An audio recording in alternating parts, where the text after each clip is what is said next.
दोस्तों, आज की वीडियो सिर्फ उन लोगों के लिए है जो वास्तव में राष्ट्रभक्त हैं और भारत देश के प्रति प्यार जिनके रोम रोम में बसता है। इस भारत देश में एक बहुत बड़ा वर्ग ऐसा है जो वामपंथी विचारधारा से ग्रसित होने के बाद आज अखंड भारत और उसके समृद्धशाली इतिहास का मजाक उड़ाने से नहीं कतराता है। गलती उनकी भी नहीं है, क्योंकि इतिहास को तोड़ मरोड़ करने की जो असफल कोशिश मुगल काल में शुरू हुई थी, उस कोशिश में बाद में अंग्रेजों ने भी अपना खूब योगदान दिया और आज अंत में जब भारत आजाद हुआ, उसके बाद वामपंथी इस कोशिश में काफी हद तक सफल रहे हैं।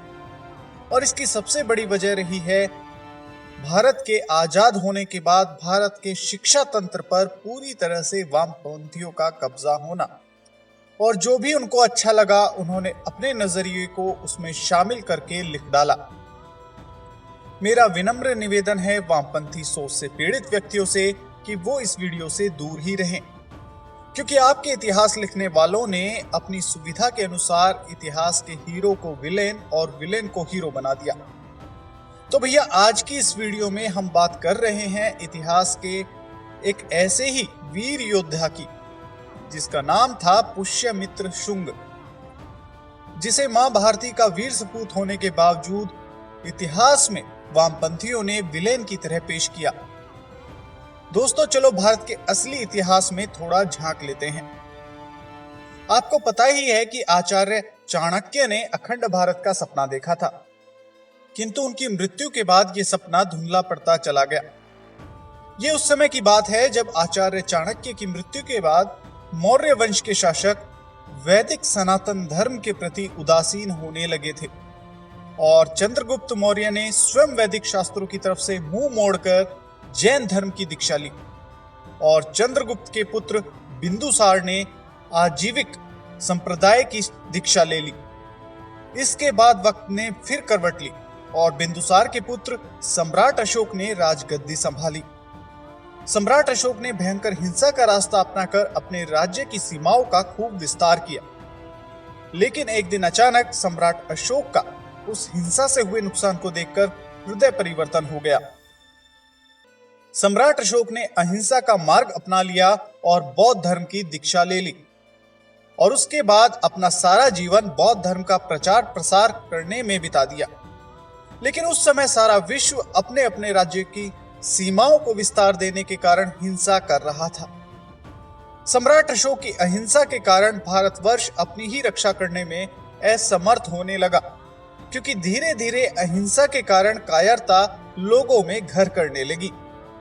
हालांकि हम ये बिल्कुल नहीं कह रहे हैं कि मौर्य वंश के शासकों का दूसरे पंथ और विचारधारा की तरफ झुकना गलत था, क्योंकि ये उनका निजी मामला था, लेकिन दूसरों पर अपनी विचारधारा को थोपना गलत होता है।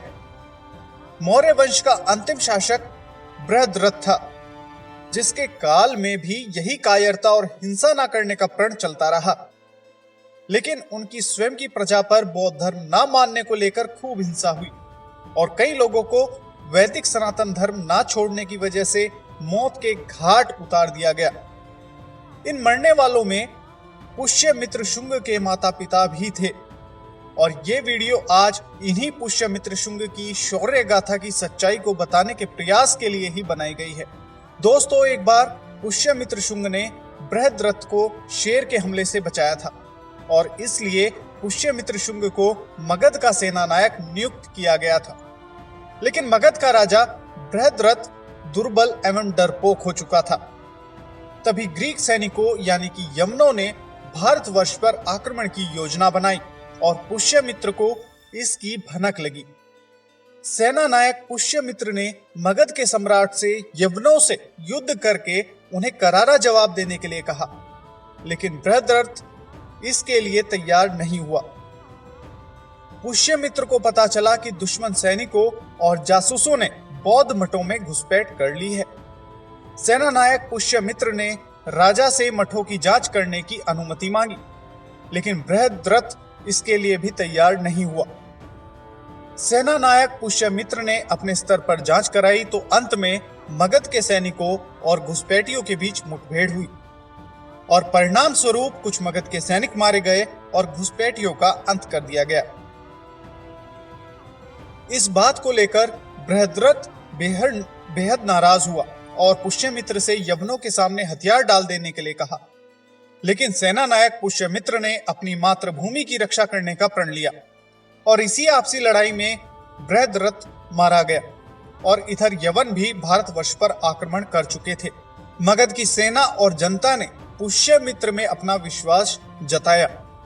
पुष्यमित्र को मगध का राजा घोषित कर दिया गया और इसके साथ शुंग वंश की स्थापना हुई और मगध की सेना ने पूरी ताकत के साथ यवन सेना को खदेड़ दिया। इसके बाद पुष्यमित्र ने अखंड भारत की पुनर्स्थापना की और धरातल पर अनेक विकास कार्य किए, जिनका वर्णन करना इस वीडियो में संभव नहीं है। पुष्यमित्र के शासनकाल में वैदिक शिक्षा पुनः अपने चरम पर पहुंची और धीरे धीरे भारत सनातन वैदिक धर्म की तरफ लोग लौटने लगे। दोस्तों, वामपंथी इतिहासकारों ने पुष्यमित्र शुंग को एक हिंदू कट्टर और क्रूर शासक की तरह पेश किया, जबकि वास्तविक इतिहास इससे भिन्न है। पुष्यमित्र शुंग ने केवल वैदिक शिक्षा को बढ़ावा दिया, लेकिन किसी को जबरन किसी विचारधारा को मानने को कभी विवश नहीं किया। लेकिन आज भारत जाग रहा है और अपने असली और गौरवान्वित इतिहास से परिचित हो रहा है। पुष्यमित्र की गलती यह थी कि वह वैदिक सनातन धर्म को मानने वाला शासक था और ऊपर से ब्राह्मण भी था, और यह गलती कितनी बड़ी होती है ये आप सबको पता ही है। वामपंथी विचारधारा ने पुष्यमित्र जैसे महान शासक को विलेन घोषित कर दिया, लेकिन एक सच्चे अखंड भारत के सपूत के लिए पुष्यमित्र सदैव अमर रहेंगे। दोस्तों, पुष्यमित्र शुंग की इस शौर्य गाथा को फैलाने में हमारी मदद करने के लिए इस वीडियो को लाइक और शेयर कर दीजिए। अगर चैनल पर नए हैं तो अभी सब्सक्राइब कर लीजिए। मिलते हैं अगली वीडियो के साथ, तब तक आप बने रहिए यूट्यूब चैनल अक्षज एंटरटेनमेंट के साथ। खुश रहिए, मुस्कुराते रहिए। जय हिंद, वंदे मातरम।